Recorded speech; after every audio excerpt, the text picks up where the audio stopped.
What is up, ladies and gentlemen? It is your friendly neighborhood BJJ podcaster, RAF ESPARZA, coming to you with another great installment of the Bullpen, a joint venture between Inside BJJ and the Grappling Hour. Hope you're doing well. Your boy here is excited to be with you. It's been a long week if you've been watching the soccer, and I know you can't say you aren't because statistically it gets more views than anybody in jiu-jitsu. Combined, multiplied, force multiplied, soccer is dwarfing us, I guess was what I can say. Nonetheless, the whole U.S. and Mexico getting eliminated,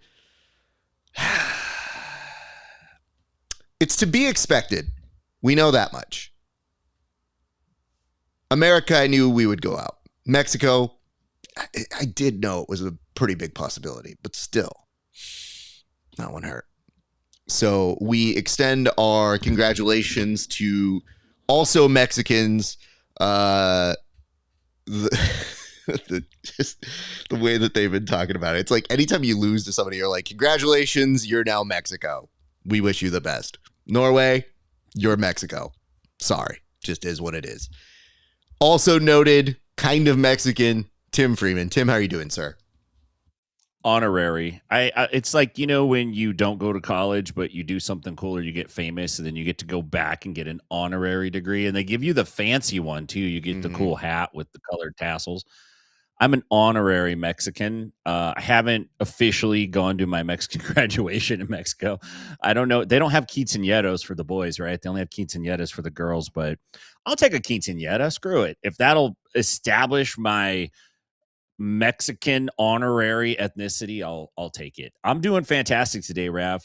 Lots of weird things in the jiu-jitsu world that I'd love to talk about. Circling back across some of the same topics, but with just like a little different twist on things. And it's interesting to me that we keep hearing from Craig Jones, no matter what, if there's news or no news, Craig Jones is lurking and slumming the internet. 1 second here. Let's address this before we get back to Craig Jones. He married into the raza. So it's true. You can't even be bothered to put La Raza. It's fine. Just we're going to move on. Yeah, Craig's messaged me a couple times. We've gone back and forth. Now, I messaged him because there's always a joke. There's always something that I'm laughing at. And Craig does a great job at getting the yucks in. But when I message him, sometimes he says things like, hey, you guys are murdering me about not doing CJI 2.5 or 3. And he's like, the sport isn't big enough right now. And I go, well, yeah, because not all of us have $10 million to not be putting on an event to do. Turns out you don't build momentum. If you just stop, momentum stops. And the metaphor I said to Craig is other sports have waves. They go up, they go down. They go up, they go down. But then they'll say, you know what? No World Series this year because nobody likes it. That is how you build a sport. And it might not be Craig's burden to have to take that on for us, but it certainly does help when somebody out there is interested in doing it. Now, is the person dropping interest because maybe we're not as exciting as other things? Yeah, that's a possible thing that's going on here. And maybe they decided to take away that funding. All of these are possibilities, Tim. But for you, if you are under the guise that Craig Jones is watching us right now, and I don't think he's watching us right now. He has a Gordon Ryan and Brendan Schaub TV show that he's too busy and immersed in to watch those things. What would you have to say to him right now, Tim? Yeah, he's binge watching the programs that he's missed out on, and boy, they are a treat, Craig, so enjoy. Well, I think my words to Craig would be, Craig, the jiu-jitsu community, as you and I already know, are not always the sharpest. Haven't administered a global IQ test across the community, but I think it's fair to say I don't think it matters what you do as long as you come back and do something. It doesn't have to even be like big names, highly competitive matchups. We just want a spectacle. We want to see something fun. We want it to be mean-spirited and good-natured at the same time. And somehow you've managed to do that. I think Gordon would like to be that guy, but he's like, can't quite get it. And then once you can't get it, you never can get it. But Craig, you've done that. That's impossibly hard to achieve. You still have the goodwill of the jiu-jitsu community. And it's obvious to me that you're probably unhappy and bored with your life. You travel a lot. You don't stay anywhere very long. You start projects, you dump them, you start them, you dump them, you pick fights on the internet. The thing that you're the best at is promoting and putting on these gigantic jiu-jitsu promotions. You're not getting any younger, and neither are we. So let's get busy, brother. And I also want to say, you can't have a 2.5 and a 3. That's like one of the dumbest things I've ever heard of. Just go to 3 and then have a 4.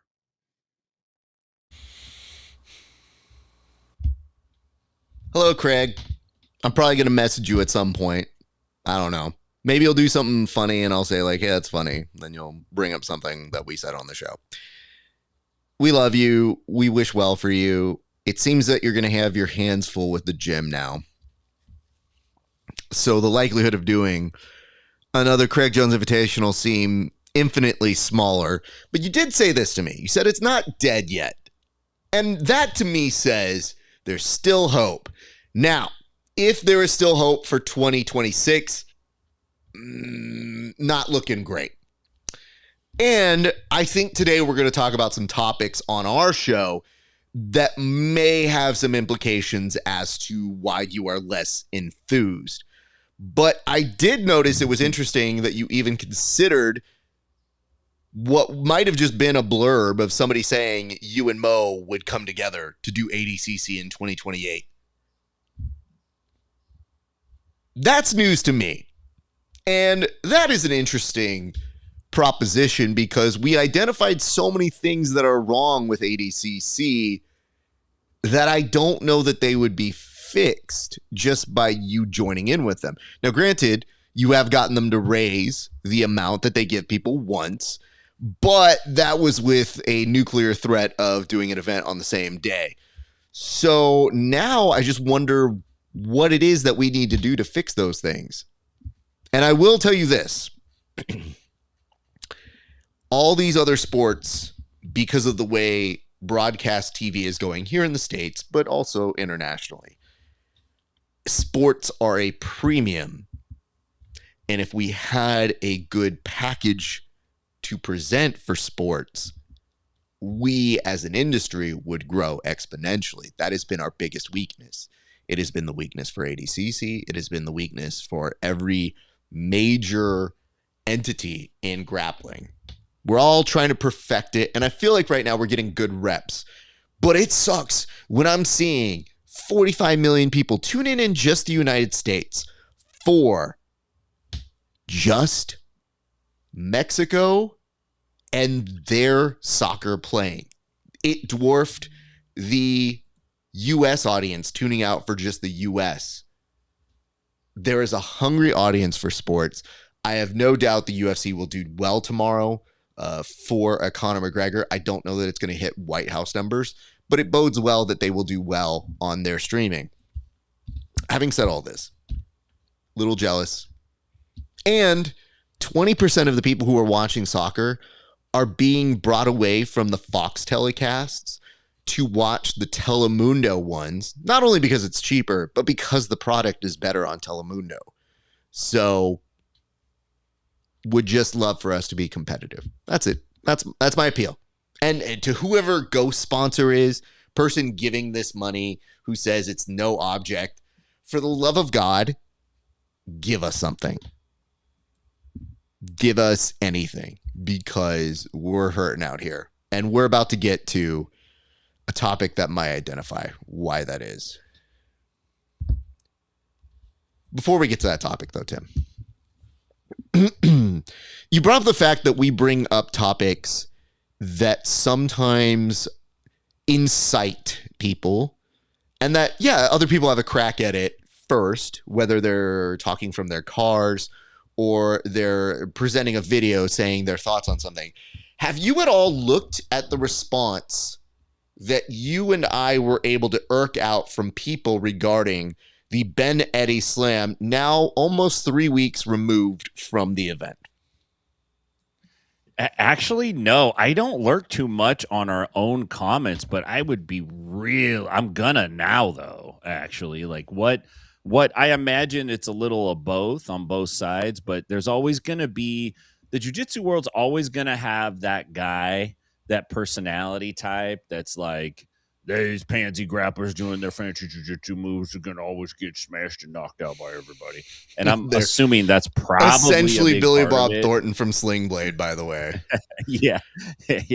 I aim to kill you. One of my favorite characters of all time. I want to address this question or this prompt from BJJ Cringe. I think so many people watched because the history and culture built into the World Cup over so many years. Our culture is growing. It will eventually be there, I hope.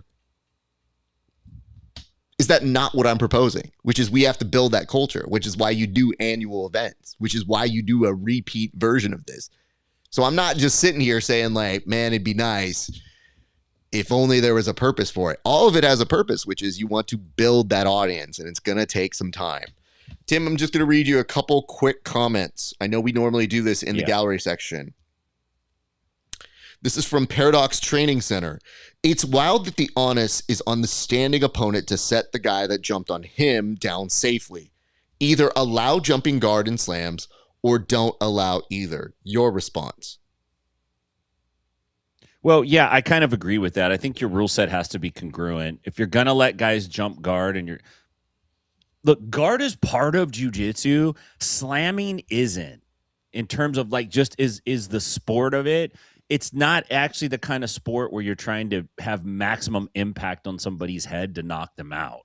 That's like not what we're doing. So that's why the slam is kind of like a little bit outside of the context of what we're doing. I know some events have it because it makes it super exciting and people like that, but it's kind of a lame. It's kind of lame. It's kind of lame to see a jiu-jitsu grappling match ends because some guy gets slammed on his head. This one comes from Mohawk and Mutton. According to Hodger Gracie, lowercase g on the Gracie, BJJ is supposed to be the best martial art. I ain't convinced. Oh, yeah, I agree, too, because one time I watched this movie called Bloodsport, and there was like a kickboxer who beat everybody. It's like, dude, you're a moron if you're using this as this is your tale of the tape, how you're going to decide if jiu-jitsu is a good martial art when two guys in a jiu-jitsu contest go at it and one of them wins and one of them loses. Get out of here, man. I'm not sold on math. I think the only thing I would respond to with that is this. Everybody comes to jiu-jitsu with a different context of what it means. And it clearly is that all of what jiu-jitsu is not properly aligned. Everybody has a different idea or concept of what it is. So when it doesn't align with your concept, you'll show up in a comment section and be like, actually, not being able to slam somebody shows we're soft. It's like, well, it depends on your definition. And I think there's a rule set that just goes into that. Yeah, but this isn't like, what's a rule set on the streets? Not a rule set because you're on the streets. Like I'm confused. When I go to box somebody in a ring, am I allowed to take them down? Okay, so then we are in agreement that rule sets do matter. So I'm just going to give you a quick summary because I don't even know that you have a response to this, but you'll see why I have some trepidation. This is from Sour UME. So outside the obvious rule breaking, what's the big man to do if a smaller opponent crawls onto him? Not quite written properly, but takes two to tangle. Mike John entered the chat at this point. I don't know, see him down gently, then pass guard. It's a sport, not a fucking life or death situation. So this is where I want to pause and just acknowledge something. Mike John is the voice of reason, and that kind of throws me sometimes. I'll read you just one more main thing here, which is Sour Umi responded, you're stating the obvious. So allow the smaller person down nicely. Play his nice game. I'm 240. No one inverts on me anymore or pull guard. I smash pass within. They changed it into 2 words for whatever reason, so thus the emphasis within said rules. The common escape is to jump up on me to play a rule.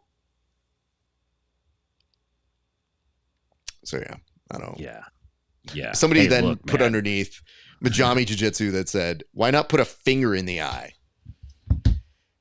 Yeah. Just your thoughts to why that not? general conversation, Tim.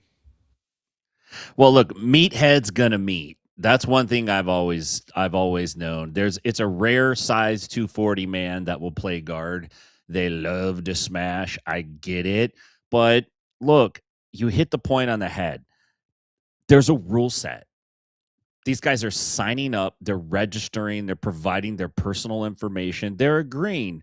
On this day, when the sun is at this height in the sky, you and me are going to go after it according to these rule sets. And your little brain is having such a hard time comprehending that contextual alignment that you can't quite make. The dissonance in there is just, but I big guy, I smash 240.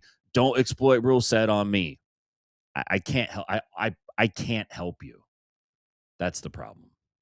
No, you small, I big. You no play guard. I smash you. Take that, small dude. Now you try pass guard. You cannot.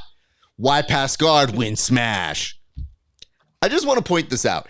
I read that as best I could, and I understand you can always get a better reader for these things. But the way that it is spelled out and the diction and the way that it is properly spoken, at least, did my best on that one. So there you go. And it says from BJJ Cringe, LMAO, big guys complaining about pulling guard because they don't know how to pass with 100-pound advantage is crazy. It really is when you think about it. It's just, it is great because I'm just saying, like, doesn't it seem like it's giving you what you want? Me big, you small, I pass. Me use 100-pound extra. Smash. Now you small die. That's kind of what I thought was the extent of that conversation. It's like a villainous.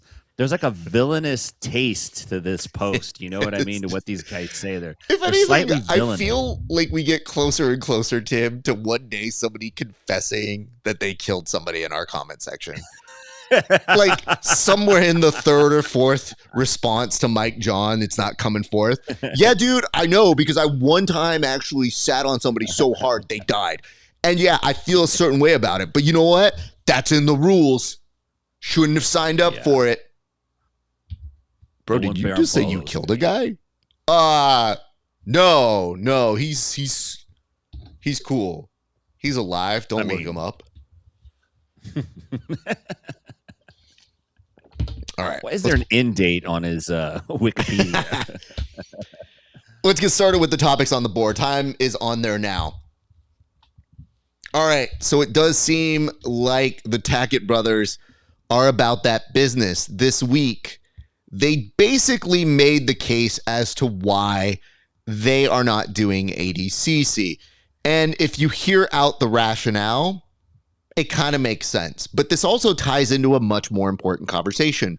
Why is ADCC faltering? But first, with their perspective, Tim, what exactly are the Tackett brothers, or at least one of them, saying out in public right now?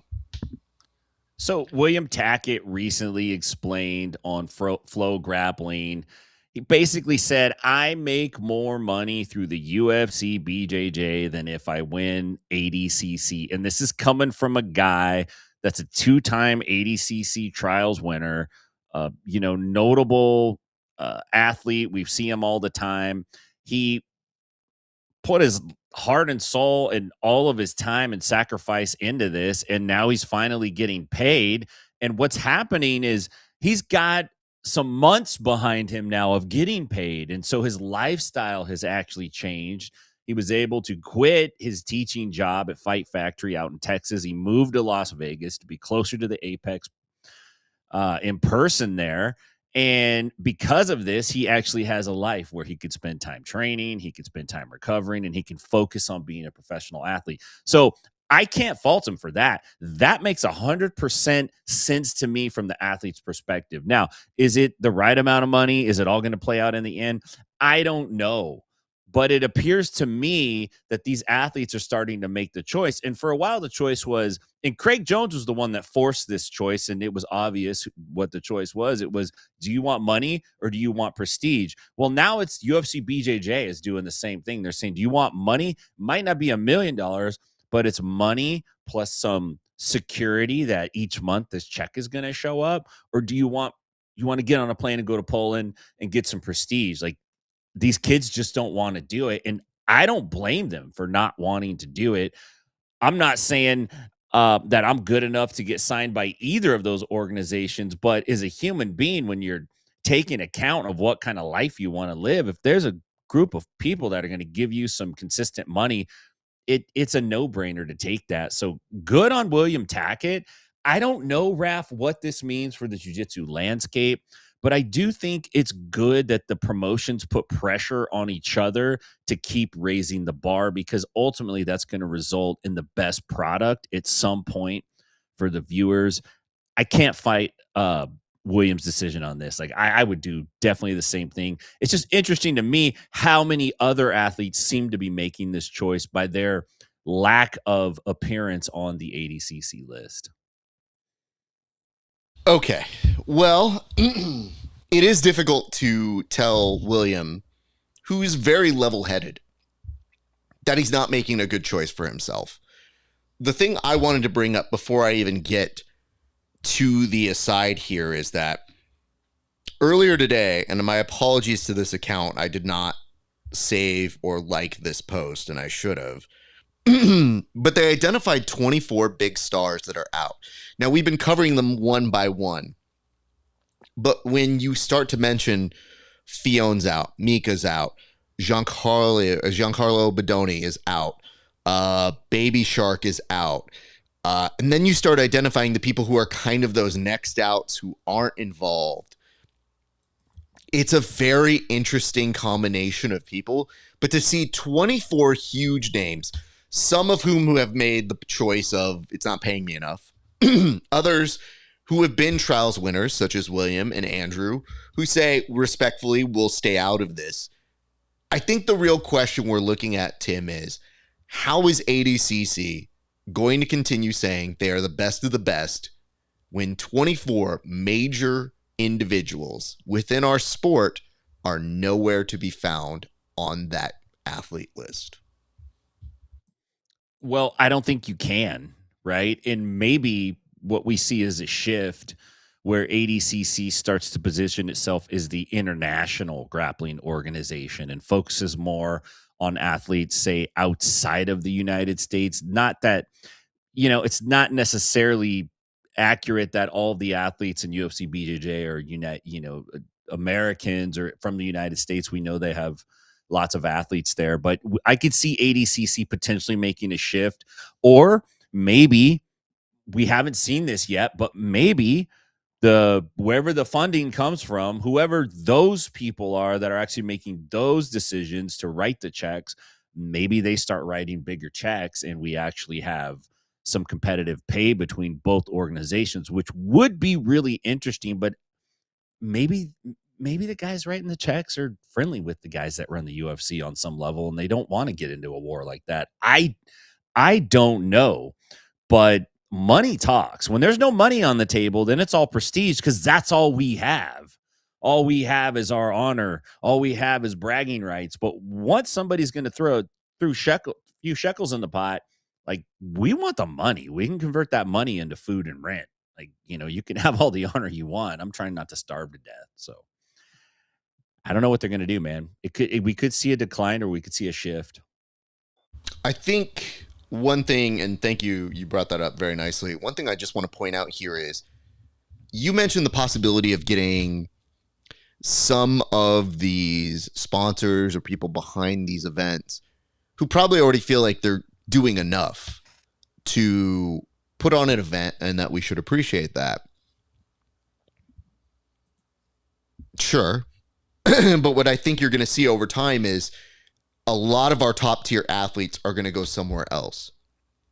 So I think a big question mark for this year's ADCC is going to be quality.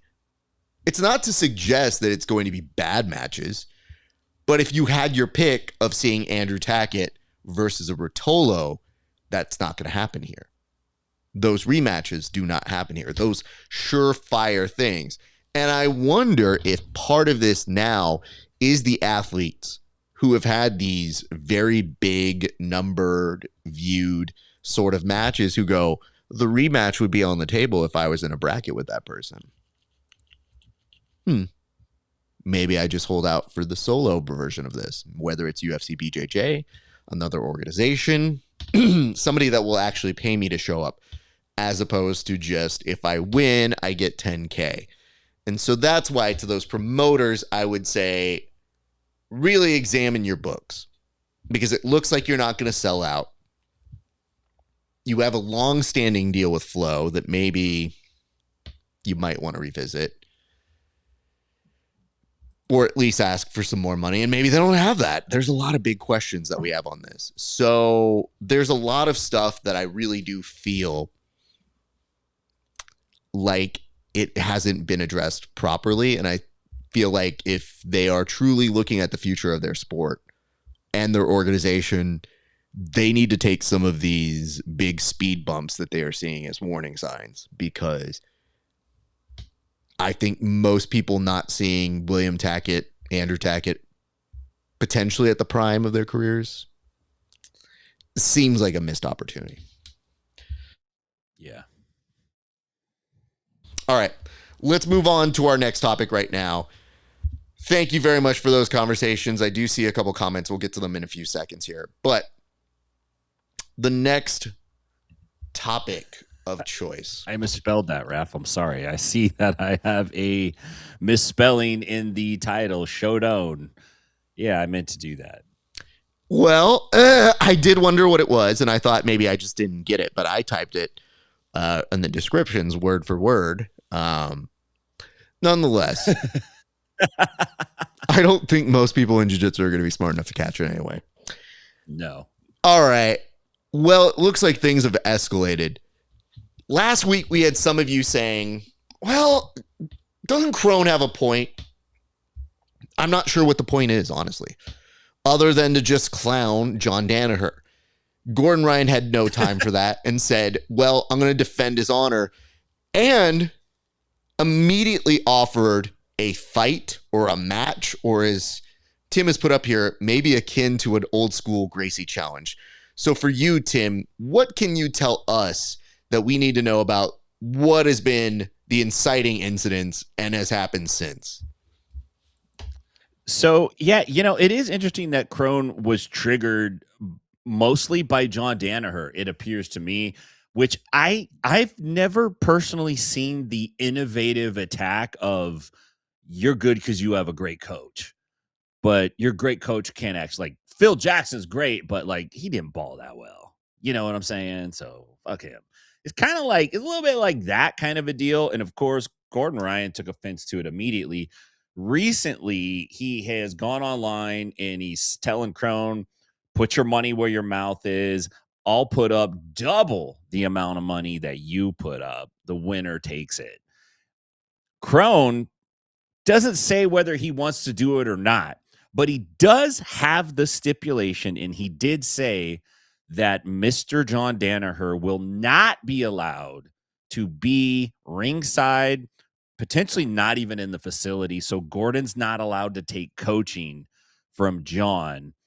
And I don't know if Crone thinks Gordon is a robot that just like straight responds to everything John says, but I don't think that's like, yeah, it's an advantage to have John in your corner for sure, but I don't think Gordon at this point, like he can't win without John in his corner. I don't think that. And on top of that, like Crone competed at 77 kilos, I think. Gordon was at 99 plus by the time he wrapped up his career. So there's a huge weight difference. But it is entertaining. And if Craig's still up late watching, this is a potential main event for CJI right here. The Gordon Ryan versus Crone Gracie money match. Let's have them both put the money up. We'll have the Gordon crew against the classic Gracie crew. This is what these jiu-jitsu events were built on, these style things. So I think we got a potential matchup right there, Raf. I don't want to see it on UFC BJJ. I want to see it on CJI 3. I'm confused. Why wouldn't John Danaher be allowed to be ringside? Because he's such a good coach that if Gordon didn't have him, he wouldn't be able to win. This is basically the line of thought, that if Gordon can't hear Crone's or John's coaching, then he can't win the match. Isn't that defeating the whole point?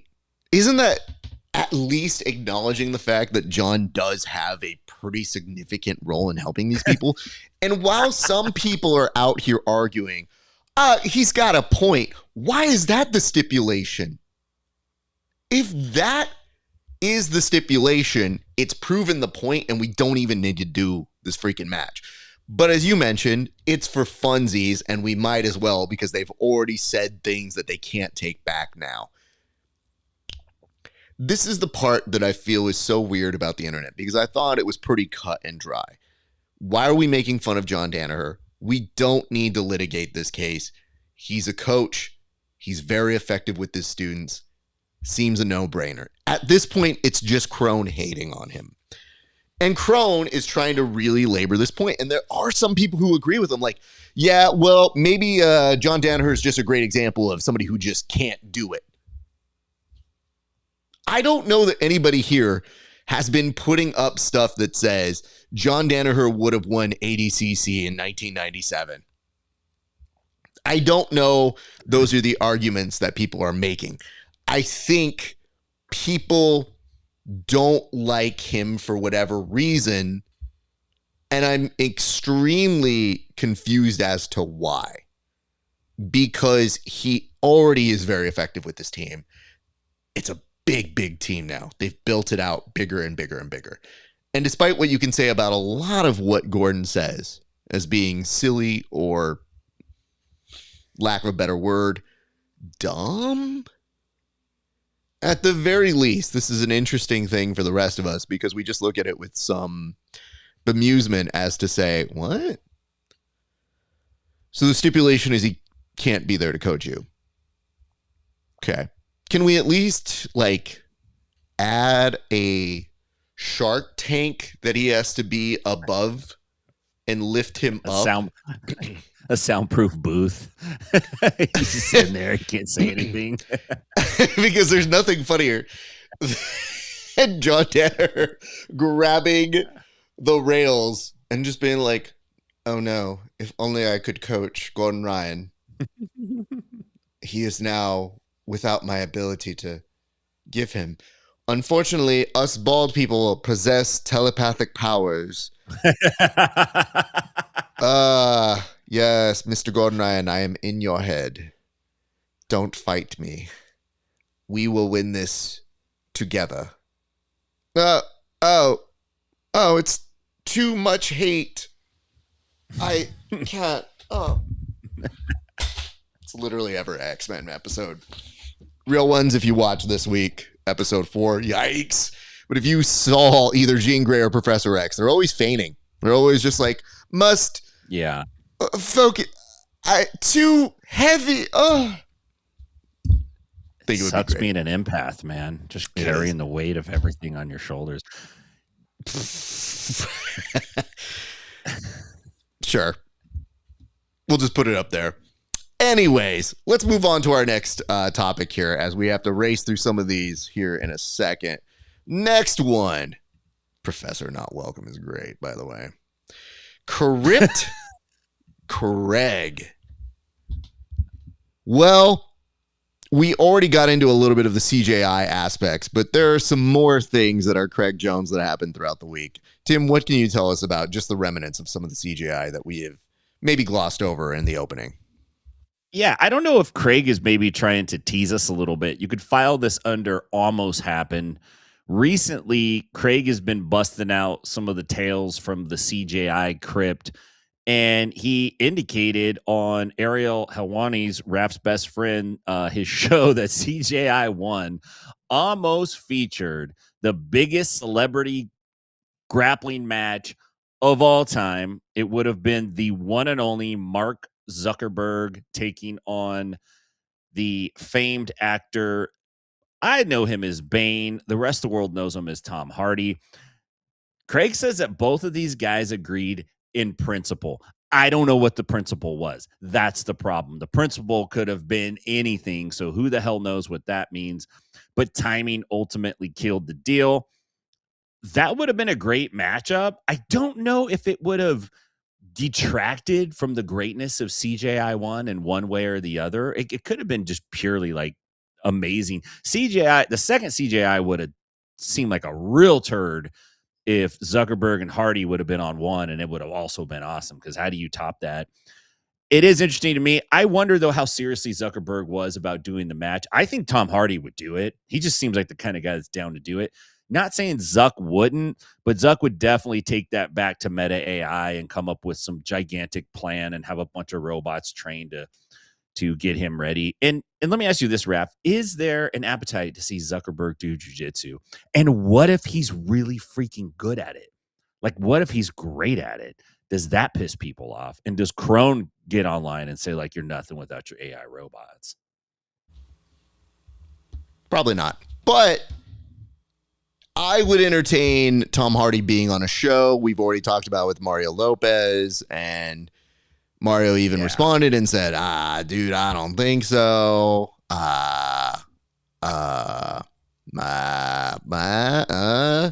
that was the official response.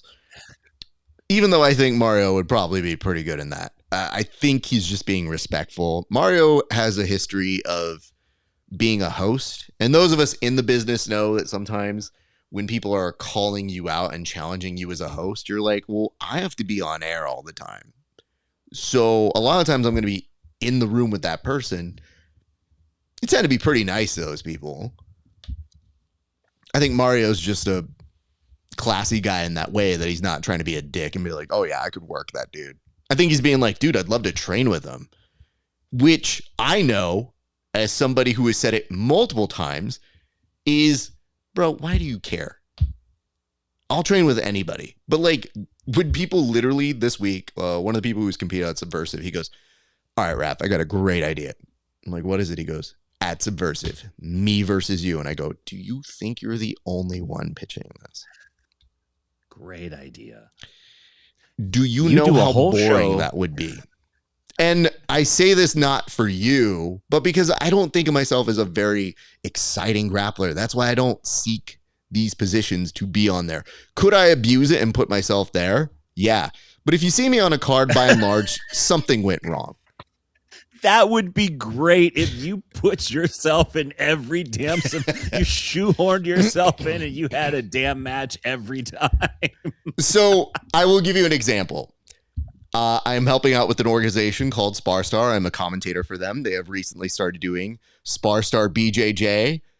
And as a joke, I went on Gemini and I said, Gemini, is it unethical for me, the matchmaker, to give myself the most prominent role and easy path to winning one of the belts? Because they didn't tell me they were going to have championship belts. Now they have championship belts. I was like, I mean, is it unethical to do this? And Gemini's like, that's a huge conflict of interest. And I go, okay, it's a joke. And then meanwhile goes, what's the joke? I go, that's it. Gemini, shut up. You don't understand humor. Look at this. This is how you can tell opportunists, because nobody's interested in Egghead as a solo match. So you got to ascribe yourself to the A side.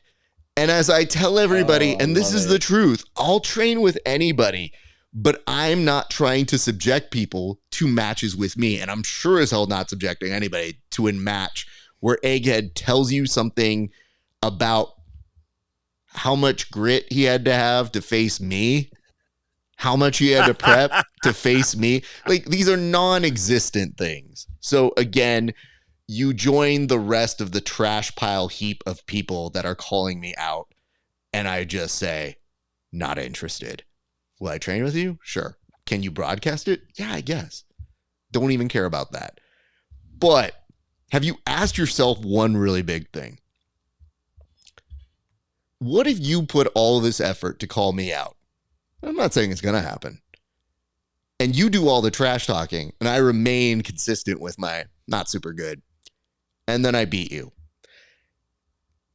Have you prepared for that kind of blowback that you get? Because every so often when somebody does show up to the gym and I do tap them, they do have a moment of like, what? But you're bad. Never said I was bad. Never said I was good. Somewhere right in the middle. So that's always been my pretty consistent thing there. So yes, sorry guys. No RAF show. Though if Craig came up to me and said, please save CJI, I would entertain a match, I guess, with Mark Zuckerberg. Sure. Grit to face. Oh my God. This, like, literally, I'm bored reading this. And you only further reinforce the point as to why anybody versus you as a super fight suddenly loses the word super in the middle of it. It's a super duper fight, Raph. That's why. I suddenly became one of the people that go, you know what? Jiu-jitsu people shouldn't call them fights. They should call them matches. To love jiu-jitsu is to be okay with losing. Anyway, that brings us to this season of the Colorado Wolverines. Woo! That's easy. That was too easy. They'll have a better season, I think. We hope. They have to. Statistically, they have to. Yeah, I think that's safe to say. They will. Let's do this. We're going to move on to our next topic, which is that of CHOW. So, we should preface this with something that I think is important for us to note.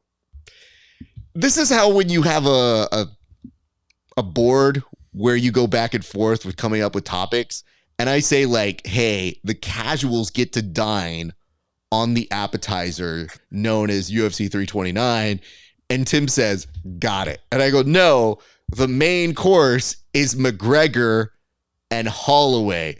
And Tim goes, for sure. So here with his response to that prompt is Tim Freeman. Well, I got to tell you, that is a good dinner. I mean, that's a good thing. You can have that on Saturday night. But tonight, you could have even something better.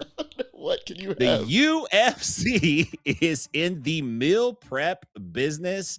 And I got to tell you, I did not know this, and it has made me one of the most excited, happy, tickled people on the planet. Listen to this. UFC Ignite.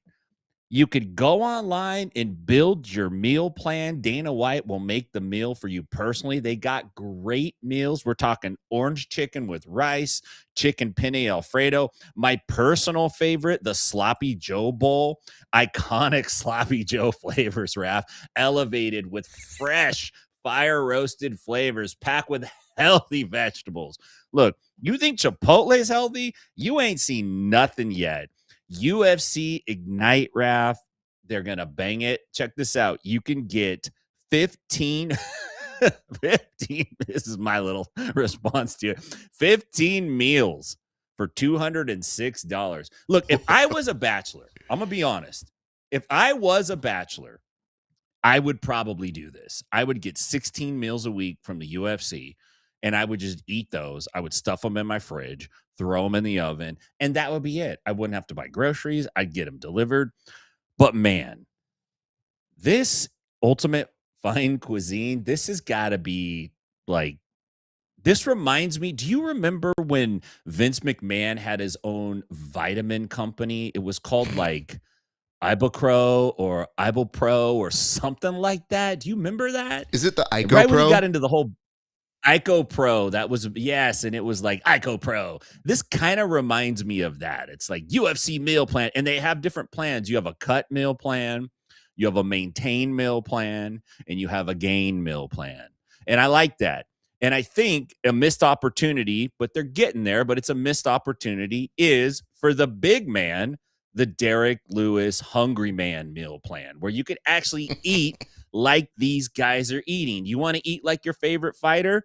Sign up for your favorite fighter's meal plan. We'll send you replicas of what they eat. You could be just like Conor McGregor. You could eat whatever they eat, meat out of a can in Ireland, man. You got it, dude. It's all yours. All the potatoes you can fathom. So yeah, dude, this is wild. I'm shocked. It doesn't. I know there's some casual out there who's already on this, and that's kind of scary to me. But my recommendation to you is have the UFC Ignite dinner. Give yourself 40 full grams of protein, and then watch the UFC on Saturday night and feed your mind the glorious dinner of Conor McGregor and Max Holloway. I'm signing up now, Raf. Hold up.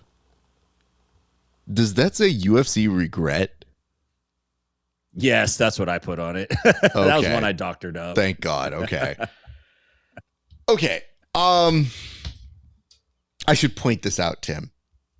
The original post was, let's talk about Conor McGregor versus Max Holloway. I know. And you came in with a prepared diatribe on the fact that they have now made Hungry Man TV dinners, but repackaged for athletes. Like, who is this for? 40 grams of protein. That's all I'm going to say. Oh my God. I keep looking at these packages and I keep thinking, if you are a single lady and you go to some bachelor's place and he busts this out and says, hey babe, do you want dinner? Yeah, what do you have? Got one of these UFC made ready to go meals. Would you like the habanero cheeseburger or the McGregor Delight? Ooh, what's the McGregor Delight? Well, you start off with a little bit of meat, unprocessed, some haggis. There is a little cocaine under here, I think. I'm not sure. Let me see. And then underneath, a red panty. I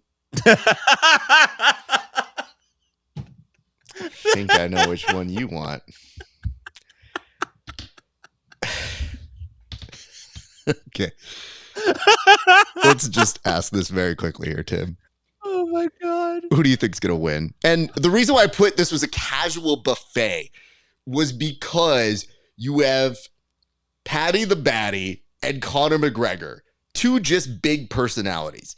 And yes, we are delighted that we get to see Bobby Knuckles on this, a former champ. Yes, we are excited that we get to see Max Holloway, one of the most beloved fighters in the world.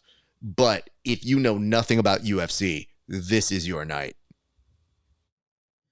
Man, I got to say, I really think McGregor has a strong chance to win this match. I know that he came out, he got whooped by Khabib, got beat by Poirier. I could be wrong, but I think McGregor may be in a slightly different place. I'm not saying that he doesn't like the party, doesn't like to smoke. He's smoking light cigarettes now, and he's drinking light beer, right? He's cutting back a little bit. He's wearing the hemp garments to bed, and not the silk ones, right? He's trying to toughen up. But I actually think he's going to have a pretty good chance. I'm looking for Conor to try to use some wrestling against Max, maybe get an advantage. I'm interested in seeing what their sizes are when they size up next to each other. But I think Conor's going to come in hungry and ready.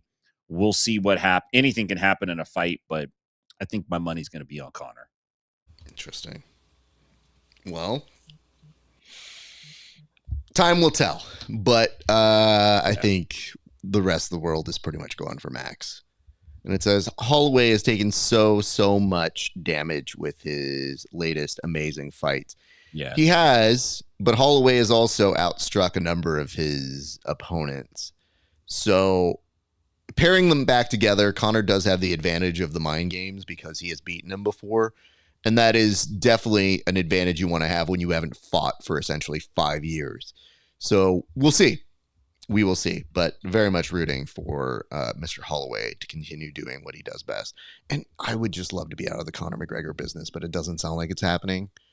I think they are looking to get the last 2 fights done. And I think Conor may test free agency with Netflix in the near future. So, yeah, get ready for that. Tim, this is one of the crazier ones to me because apparently there is an apparel battle that's taking place within the IBJJF. What can you tell us about this topic? I'll tell you this, anything apparel related in the IBJJF, I'm all over because they make some of the funniest decisions when it comes to jiu-jitsu, fashion, and sportwear. So a company out of Australia called Alchemical Fightwear, they have a new rash guard that they came out with where essentially their whole twist is this: spandex and elastane, those types of stretchy pant material, have an underlying layer of plastic that's against your skin all day, blah, blah, blah, blah, microplastics, this and that, low test, whatever. Okay, so they came out with this new rash guard that uses hemp, some cotton, and some other stretchy material to pretty much mimic a rash guard, just doesn't have like the bad stuff in it. The owner of this company had been kind of lobbying with the IBJJF to get this approved, sent out some samples, didn't hear anything back, followed up on it, and received an AI response back from the IBJJF and said, essentially, this is a bad idea because it is not healthy for the skin because it doesn't wick away enough moisture. And I thought that was kind of funny in a way because I think the point that the IBJJF misses here is that they want you to have a spandex or, it's polyester, some polyester top on that's terrible for you because cotton's bad. You could get it could be bad for your skin. Your skin won't breathe right. And then you don't know, you could get stabbed, but you could put on a gigantic cloth gi on top of it. And you have to actually, and you got to fight the whole day in it. That's okay, but you can't have it over your t-shirt area because you could die if that happens. So interesting. It's more likely that the IBJJF thinks that this fabric's going to stretch too much. I have no freaking clue. I just thought, what a great thing to bring up. Anytime I get a chance to poke a little fun at the IBJJF's uniform policies and how serious they take the apparel and the regalia, I'm going to do it. And this was one of them. The rash guards, they look nice. This company, I checked out their stuff. They look nice. They're a little on the expensive side. I'm not going to lie, but they do look good. And, maybe you're not going to have as many microplastics at the end of training, Raf. Can I propose something right now? Since we're in the business of trying to make better TV. What if we were to make a Project Runway, but for jiu-jitsu apparel? Oh, I love it. What a great idea. So now that you bring up microplastics, bro, I'm not thinking that when I put on a rash guard. I guess it's true. I don't know. Yeah. How do I know this shit? I don't. So I have to rely on these people when they're bringing it up to say, like, there's microplastics in this? Yeah, bro, but do I get staph or no? That's really all I'm trying to figure out. So when you bring up these things to me, it makes me realize that we need to do challenges. We need to have Heidi Klum show up in here. We need to have them runway model it so that you get some sort of grappler that has to walk how they think a model would walk in a rash guard, which is probably like they walk off. Meanwhile, Heidi Klum is like, are you either in or out? These don't even look good. I know good. I have been training for 20 years, and I think that is trash. Get that out of here. I hate it. Like, damn, Heidi, you were ruthless there. I need a key out of construction. That's so stupid. I just think of this as, I guess this is a problem I wouldn't know it exists, but God bless somebody for doing Yeah. it. And it says, Hey, does IBJJF require a rash guard, or can you just gi over woolly pulley? I think you have to go gi over woolly pulley. You can't wear a rash guard under your gi, last I checked. But for no gi, you're supposed to have one on. It's just so odd to me. It's like, I feel like IBJJF, whatever you think the rule is, you show up there and they're like, you didn't bring a rash guard? And you're like, I thought I could. No, you can't. yeah. What do I do Straight to now? hell. You have to buy one of these IBJJF approved ones. What? But why? And we only sell them by the dozen, so it's going to be $900. And Heidi Klum, why are you here? Because you have to buy one or the other. Your eyes are in or out. Heidi Klum, what's going on? I don't want to buy any of this stuff. All right, let's move on. We got one more topic before we get to this week's low light highlight of the week. And the last main topic is that of a quick tap. Does look like somebody got in this week into a fight and said, you know what? I think I left the stove on. I got to go. Tim, what happened in this fight? And try to bring some clarity as to why somebody would tap so quickly, merely a second into a fight. So this took place down in Brazil. It was Michael Pantoja. I don't think he's related to the Pantoja that we know. Fighting against Matthias Kokama. And this fight literally is what you sit around with and you joke around with your boys when you're like, I'd take on Francis Ngannou. Oh, yeah, I'd fight him for 5 minutes. I'd get in the ring. I just tap as soon as the bell rung. That's exactly what I do. Well, Michael Pantoja, like he went in and he did it. As soon as the bell rang in the first round, right as about the second of the match, he lapsed off the clock. He kneeled down and gave the tap, took his money and run. Afterward, he said, look, I got in a motorcycle accident a while ago. I really wasn't in any kind of shape to fight. How did he pass the medicals? Did they have medicals? This has got to be like a non-medical event. There's like, yeah, you look good. You can walk. You get in there and fight. Yeah, but why enter the cage at all? I understand you want to give your opponent a fight, but like, do you want to win that way? I mean, I'll take the W. I'll take the W if my opponent quick taps. I'll take it because on the record book, it's just going to say that I won. But man, as an athlete, you train for a fight like that. This guy comes in, he taps in 2 seconds, gets something like that. I feel like you shouldn't even get your purse. That's a forfeiture of the fight. That's not even fighting. You didn't even throw a fight. You should at least have to take a punch. Like if you want to get out of it, you're like, look, I don't want to do this. They should just go, okay, he gets to hit you one time. Just stand there and take it. And then the fight's over. Somebody's got to get a pound of flesh. I'm just mad they took my idea. I've been saying this for years. I don't really want to fight anybody. This is the weirdest part about this world is everybody's like, oh, did you get in this because you want to fight? Nope. I actually know for certain no interest in fighting. Thank you. They're like, yeah, oh man, but like, you wouldn't want to go and have all the pomp and circumstance? Yeah, I would. I would do it like the old Pride shows. Like I would show up full choreography, full everything, make my way into the ring. The second they ring the bell, tap. I'm good. That was fun. I just wanted to do that. Dude, did you see all the dancing I did on that? I'm exhausted. No way I can like fight sexy right now. Yama. Yeah. Like the way that I've seen it done in the past for the Pride fights, I was like, that's chump change compared to the production I would have. Like we're talking flips in the air. I can't do a flip, but I'd be assisted. I would be doing full-on Bollywood choreography, then hip-hop, then for whatever reason, I think we might recreate the moment from Save the Last Dance just for fun. A tribute to dance is really what we'd be doing. And then they'd be like, wow, this has been going on for 15 minutes. I'd be like, yep, and it was the best 15 minutes you've ever seen. And, oh no, we ran out of time. Well, to help the production, I'm going to tap. Yeah, we can't spare anymore. Next fight, let's move. So that's how I would help. But I'm just a hero in that way. Tim, we're going to move to this week's low light highlight of the week. What can you tell us about this week's fight of the week, sir? Well, this was something that we reclipped that was sent in to us from the commissioner. It's a very, very long fight, so I'm not sure how you want to go about calling this one.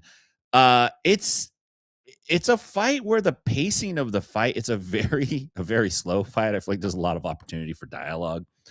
I'm actually proposing we do some dialogue, maybe, or just tackle this together because literally there's not so much action that we both can't go Mystery Science Theater on this one. Definitely. I'm happy to do that, Tim, and we can approach it together. I've started it in 3, 2, and it is going now. Well, first, I want to acknowledge here, Tim. Go ahead and pause yours real quick. Yeah. You know you're in for a good fight when the value drugstore is behind you. It's all about setting. Street Fighter has taught us that. You want to see where you're fighting. Are you on the beach? Is there a car behind you? Can you beat up the car behind you? These are the questions that we ask as we go on. Tim, walk us through the action from here right now. I love that the sign says drugs open in the back. Just drugs open. Let's go. So these guys are sizing each other up. This is the posturing right before Herb Dean goes, "You ready? Are you ready?" You know, they're doing their posturing, showing elbows, and then they engage. And neither gentleman fights much like they fight like they basically grew up playing the violin. They don't fight like they actually know how to throw a strike. Some kind of market they're in. I don't know if they're fighting over some particular, like, hey man, I get the corner stand or what. The locals are watching, but they're not really that impressed. It's not moving the needle. They're just chilling.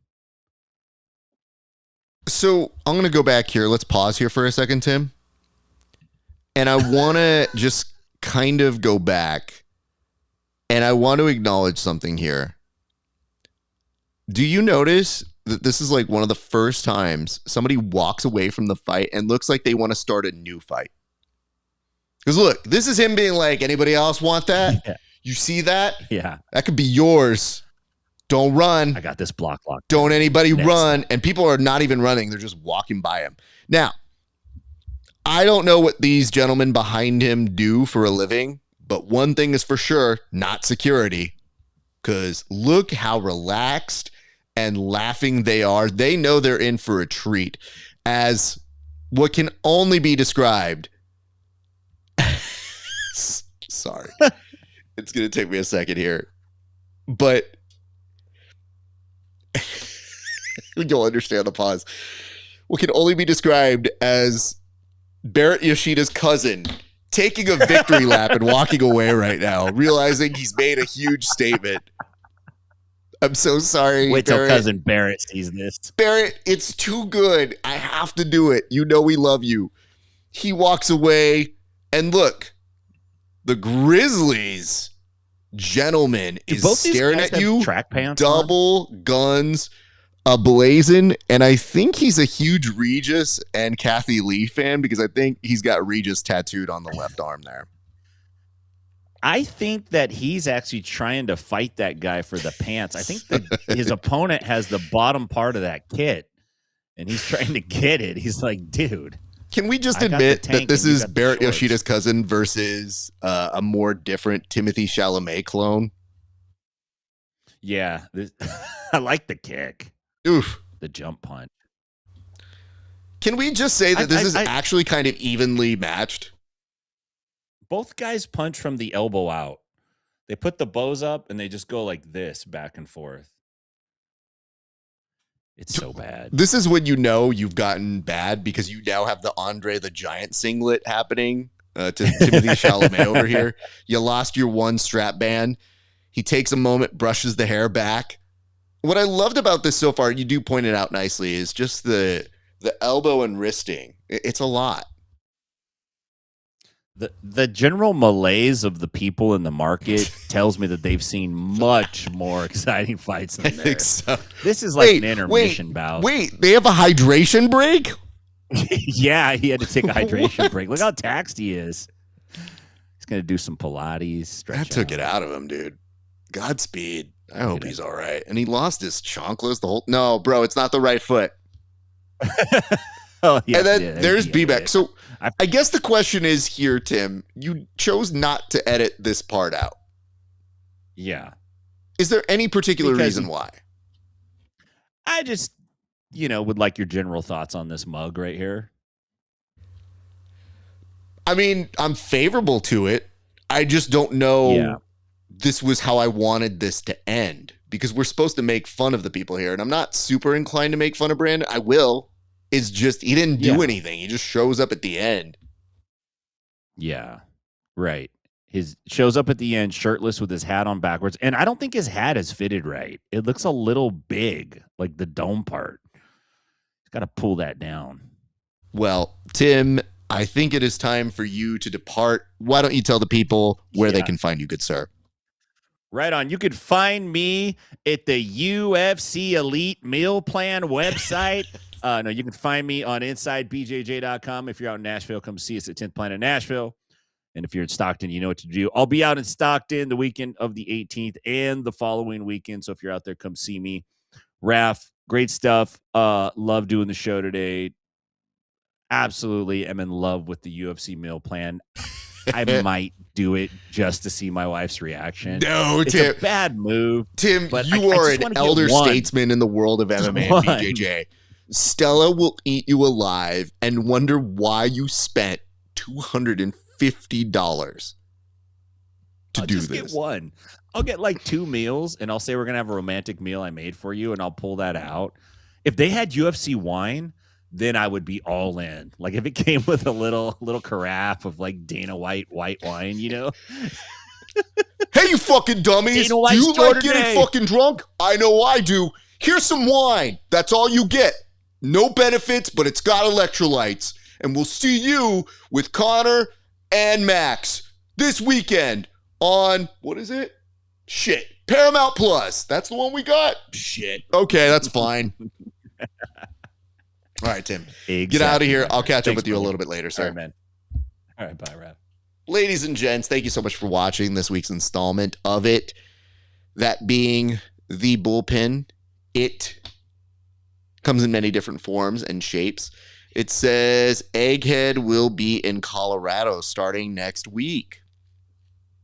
This is apparently a comic book now. We're just doing exposition. Tim, we need a meal review. You guys are the worst, bro. We should never let our audience decide anything. All right, a couple quick reminders. First and foremost, if you like the show, be sure to like, comment, and subscribe. It means a lot to us. We have a lot of stuff coming up. New episode, Anna Mayordomo, is happening this Tuesday on Grappling Hour. It is a published version of an interview that we did months ago, so be sure to check that out. And then for you guys, next week, I'll be putting on some matches for IFS again. I'm also producing matches for the Love Movement's Underground event. That's July 25th. Very excited about that.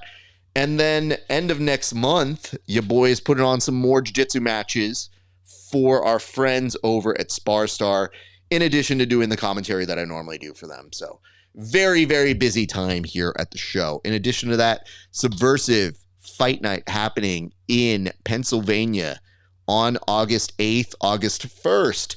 Your boy's also doing RFL commentary and more. A lot of dates. We did them vaguely out of order because I wanted to tell you guys which ones I'm matchmaking for first. The first 3, matchmaking. Everything else, lots of other stuff. But yeah, we got a lot of stuff coming up, and I thank you guys for joining us today. Be sure to check out our shows. Like, comment, subscribe, again, if you haven't. But that's going to do it for us here today. Thank you so much for watching. We wish you the best, guys. Go enjoy your weekend. It's been a great day for grappling. We'll see you back on the mats.